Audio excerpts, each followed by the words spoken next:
Hello there, Leonard Chamberlin with another episode of On Target with Archer. October has been Cybersecurity Awareness Month, and we're going to continue that trend and talk about phishing today. Let's get started. But a phish, in a general sense, is a email blast that includes some type of link or attachment that either has some malware embedded in it or sends you to a URL, a website that would then download some type of malware to your device. There's multiple flavors of phishing you may have heard of: phishing, smishing, vishing, spear phishing, whale phishing, all very similar concepts, but leveraging different type of attack vectors. So phishing, typically that's an email; smishing, text message; vishing, phone call. Spear phishing is a targeted email phish with some type of inside knowledge on who the recipient is and therefore crafted appropriately. Whale phishing, again, another type of targeted phish, but the intended target for a whale is a high value target, executives, things of that nature. So what if you experienced a phishing email that was so real? How would you know the difference between the phishing email and the real email? Very similar to the Matrix, where they didn't know the difference between the virtual world and the real world. Phishing emails are becoming much more complex. They are maturing, and the quality, it's very difficult sometimes to tell the difference between what a real email is and what a phish email is. So today we're going to talk about some of those compromises, glitches in the Matrix, if you will, and how to spot those. So in order to do that, you have to also kind of understand, the approach. Why does a phish work? Well, it preys on human emotions, typically a sense of urgency, confusion, or greed. So when you receive an email and it's got a sense of urgency attached, you must do this right now or you're going to lose access to your email or lose access to your bank account or whatever the case may be. That's a telltale sign, an indicator that this might not be a legit email. Some confusion. We have seen some unusual activity on your credit file. Please click on this link, log into your account so you can verify a charge or something.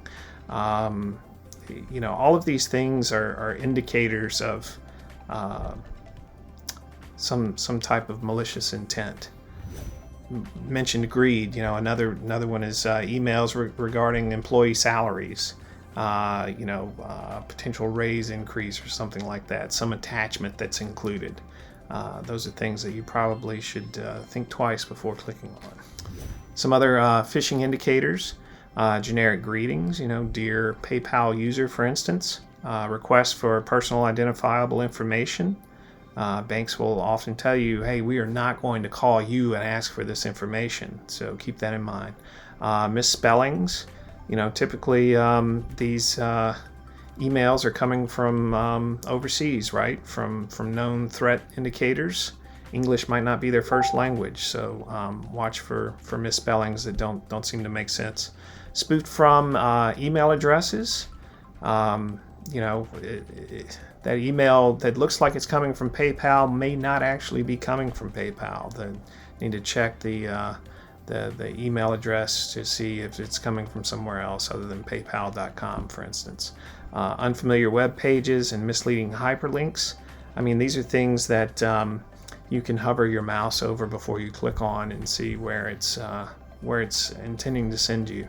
Other things, common logos that they'll drop in that may look similar but may not be exactly like the company logo you're expecting.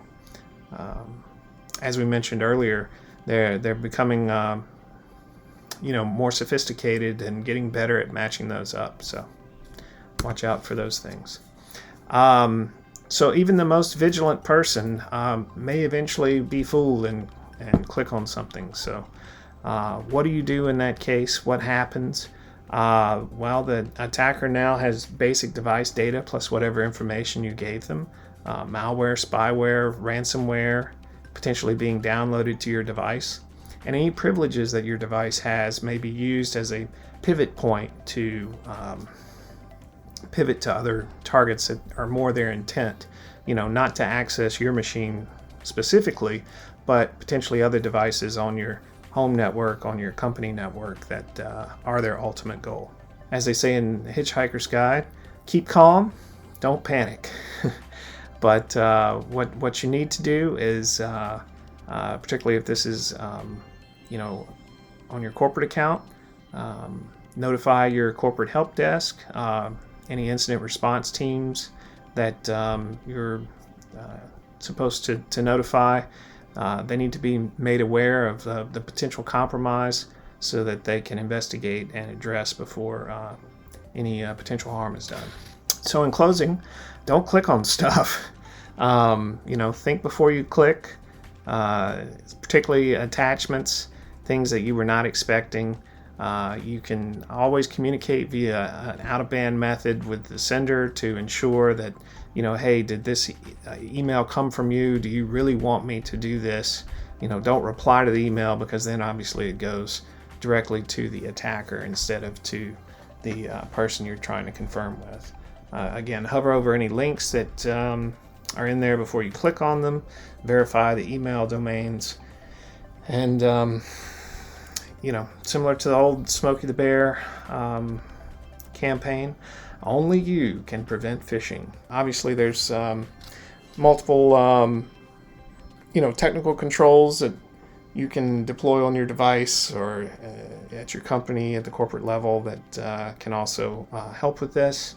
But ultimately, there's still the human factor. So that's why I say only you can do this. So stay vigilant. And this has been another episode of On Target with Archer. Thank you very much. Secure your company with Archer today. Visit us at archerint.com. Also, leave a comment below if there's a topic or question you'd like us to cover.